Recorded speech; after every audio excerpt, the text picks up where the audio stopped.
दोस्तों, आप सभी का स्वागत है आपके अपने YouTube चैनल धार्मिक ज्ञान पर। सवरी का वास्तविक नाम श्रमणा था। वह श्री राम की अनन्य भक्त थी। सवरी का जन्म भील जाति में हुआ था। जब उसका विवाह होने वाला था तो अगले दिन भोजन के लिए काफ़ी बकरियों की बलि दी जानी थी।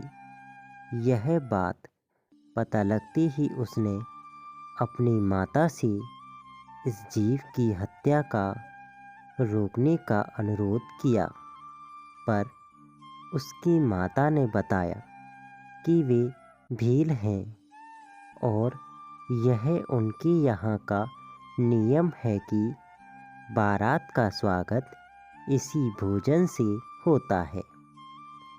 वह यह बात सहन नहीं कर सकी। सवरी नहीं चाहती थी कि उसके कारण इतने सारे जीवों की हत्या हो, अतः वह चुपचाप रात के समय घर छोड़कर जंगलों की ओर निकल पड़ी। जंगल में वह ऋषि मुनियों की कुटिया पर गई और आश्रय मांगा, किंतु भील जाति की होने के कारण सबने उसे दुत्कार दिया। आखिर में मतंग ऋषि ने उसे अपने आश्रम में रहने के लिए आश्रय दिया। सवरी अपने व्यवहार और कार्यकुशलता से सभी आश्रम वासियों की प्रिय बन गई। मतंग ऋषि ने अपने देह त्याग के समय उसे बताया कि भगवान राम एक दिन उसकी कुटिया में आएंगे, वह उनकी प्रतीक्षा करे, वही उसका उद्धार करेंगे।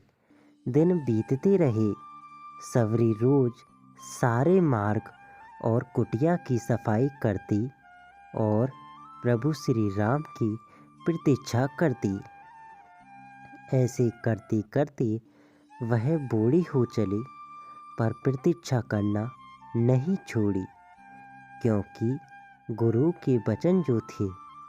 सवरी ने सारा जीवन श्री राम की प्रतीक्षा की। अंत में सवरी की प्रतीक्षा खत्म हुई और भगवान श्री राम अपने छोटे भाई लक्ष्मण के साथ माता सीता की खोज करते हुए मतंग ऋषि के आश्रम में जा पहुँचे।